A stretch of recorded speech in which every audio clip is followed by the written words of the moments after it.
I was on a break from work and decided to spend a quiet weekend in a small town a few hours away. I found a cozy little cottage for rent on a local listing. The town was known for its peaceful surroundings, and the cottage was on the edge of a vast open field with a few trees here and there. I arrived in the late afternoon, happy to be away from the noise of the city. The place was exactly what I needed. Calm, quiet.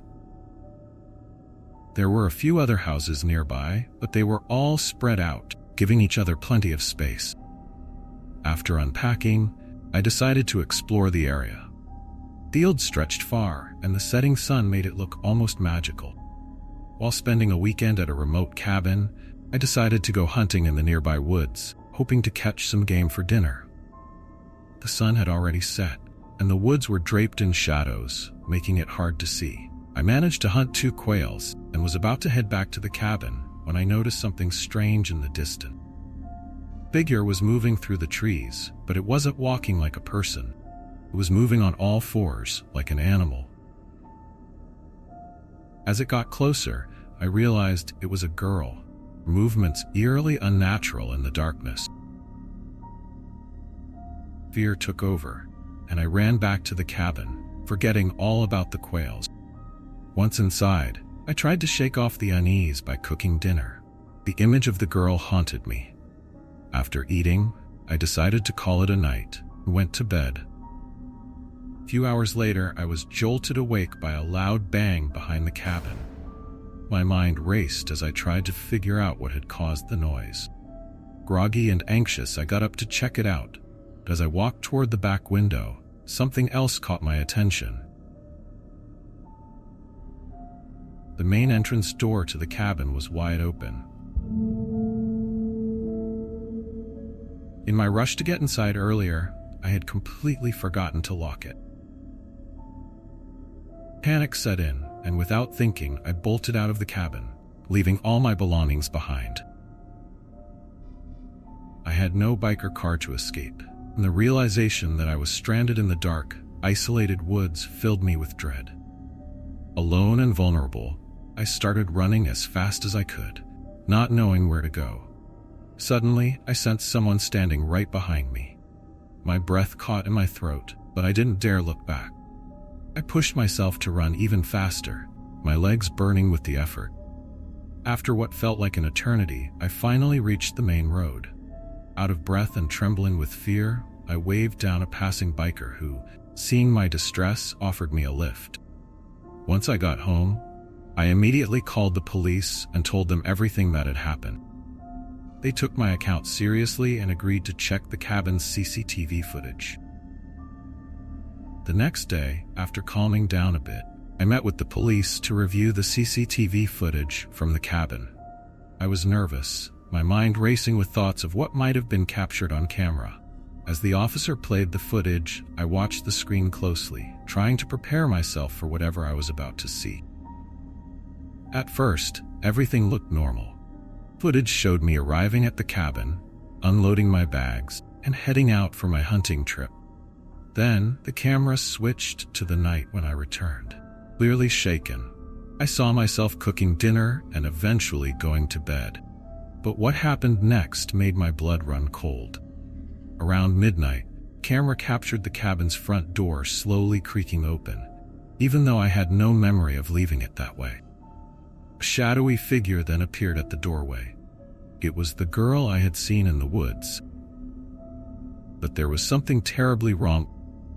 Her movements were unnatural, her limbs jerking in strange directions as she crawled into the cabin on all 4s, just like I had seen her do in the woods.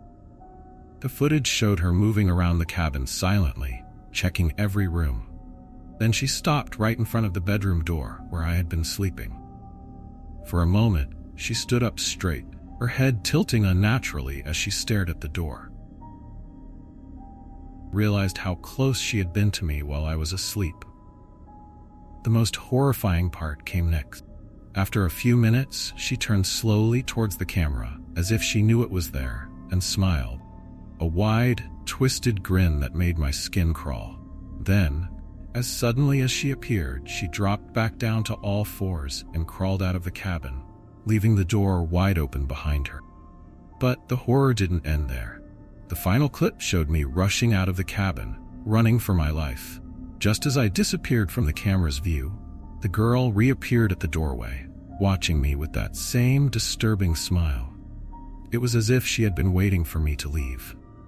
The footage ended with her slowly closing the door, locking it from the inside. I sat there in stunned silence, unable to believe what I had just seen.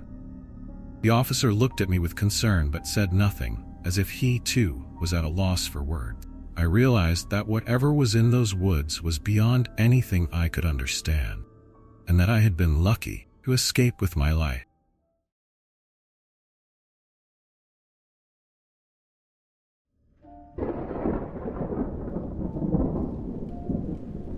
The storm that night was brutal, with thunder rumbling like distant explosions and lightning flashing across the sky. The wind roared through the trees, bending them to its will, and the rain poured down in sheets, drenching everything in its path. I sat in my room, staring out at the wild weather, trying to calm the uneasy feeling that had settled in my stomach. My parents had gone out for the evening, leaving me alone for the first time in our new house. They promised they wouldn't be long.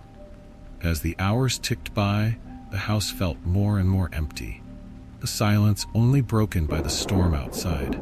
I tried to focus on the book I was reading, but the howling wind and creaking walls made it impossible. Every little sound seemed amplified, and I found myself jumping at the smallest noise. The old house was full of strange creaks and groans, and the storm only made it worse. I told myself it was just the wind, but the tension in my body wouldn't ease. Then, just as I was beginning to relax, there was a sudden knock at the door. I froze, my heart skipping a beat. Who would be out in this weather? I hesitated, unsure whether to answer, but then the knock came again, louder this time, insistent. I slowly got up, my mind racing with possibility. When I peeked through the window beside the door, I saw a young man standing on the porch, completely soaked, his hair plastered to his forehead. I didn't recognize him, but he looked desperate. Beside him was a small boy, no older than 7, clinging to his father's leg. "Please," the man said, his voice trembling. "I'm in a tough spot. Could you watch my son for just 3 hours? I have an emergency and I can't take him with me." I hesitated, but the look of desperation on the man's face and the way the boy shivered in the cold rain made me agree. "Sure," I said. "He can stay." Man's relief was visible. He thanked me profusely, and after a quick goodbye to his son, he disappeared into the night. I brought the boy inside, but just as I was about to ask him his name, the lights went out. "Don't worry," I said, fumbling for my phone to use as a flashlight. But when I turned the light on, the spot where the boy had been standing was gone. "Hey, where did you go?" I called out, my voice echoing in the dark, but there was no answer. I searched the house, my anxiety growing with every empty room I checked. The only sound was the rain pounding on the windows, and the house felt colder, more sinister. Just when I was about to give up, I heard the sound of a door creaking open. It came from the backyard. My heart pounded as I slowly approached the back door. I shone my flashlight toward the door and saw the boy, his small hands gripping the handle, pulling it open. "Hey, what are you doing?" I whispered, fear gripping me, but before I could reach him, by the door he opened. 3 men stepped inside the house, their faces hidden in the shadows. Panic surged through me. I ducked behind the kitchen table, trying to stay as quiet as possible. I could hear the men's footsteps as they spread out, searching the house. They were methodical, checking every room, every corner. My breath was shallow, my heart racing so fast I was sure they could hear it. The minutes stretched on, feeling like hours, as they hunted for me. Finally, after what felt like an eternity, I heard the front door creak open again, and the men left. I stayed hidden, too terrified to move, waiting for any sign that they were truly gone. An hour passed before I finally gathered the courage to come out from behind the table. As I slowly stood up, my legs trembling, I turned and froze. I saw the boy standing in front of my room. His eyes locked onto me with a look of sheer terror. His eyes seemed different now, darker, more knowing. I didn't wait to find out what he would do next. I bolted for the door, running out into the rain-soaked night. My hands were shaking as I called the police, my voice barely coherent as I told them what had happened. When the police arrived, they searched the house thoroughly, but there was no sign of the men, and the boy was nowhere to be found. It was as if they had never been there at all. But I knew what I had seen, and the memory of that boy's cold, watchful eyes would haunt me for a long time.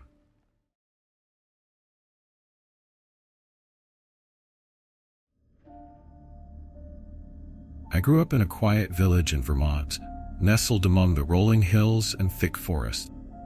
My parents and I lived in an old farmhouse at the edge of town, surrounded by tall maple trees. I spent most of my childhood outdoors, exploring the woods and playing soccer. My mom was always encouraging me to try different things, so when I picked up guitar lessons last year, she was thrilled. My dad, on the other hand, was more into woodworking, and we would often spend weekends in his workshop crafting small projects together. Despite our different hobbies, our family was close-knit.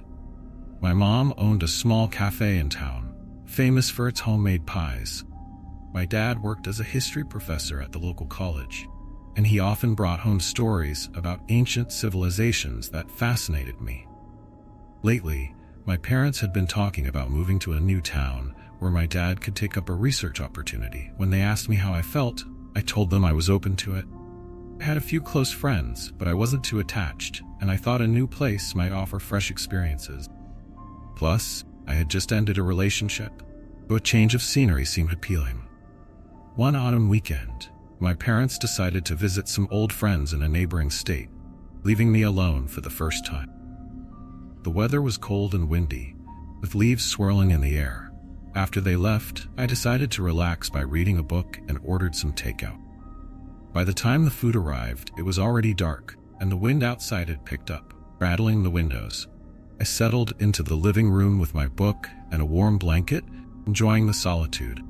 As I was getting lost in the story, I realized it was getting late, and I hadn't done anything productive all evening. I decided to explore the old cellar, a place I rarely visited. The cellar was full of dusty boxes, old furniture, and a trunk that caught my eye.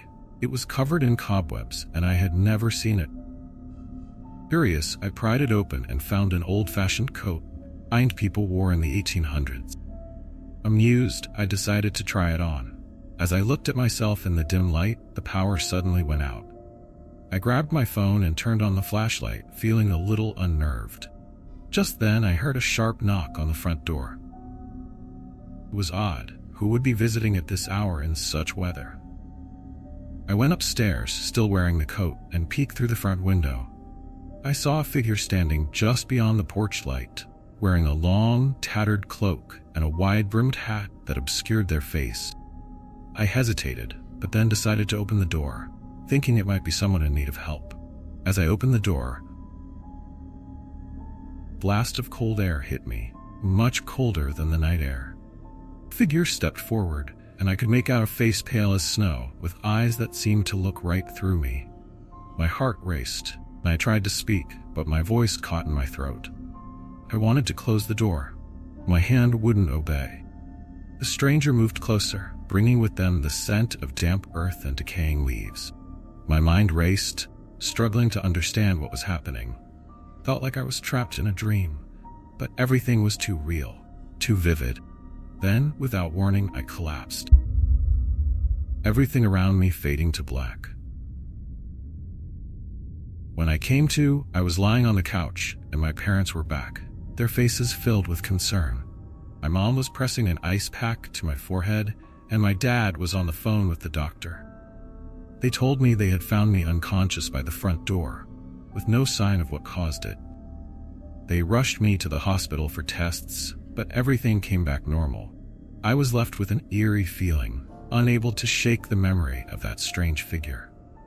It felt like more than just a fall. It was as if something had reached out from the shadows and pulled me into a nightmare, one that I would never forget.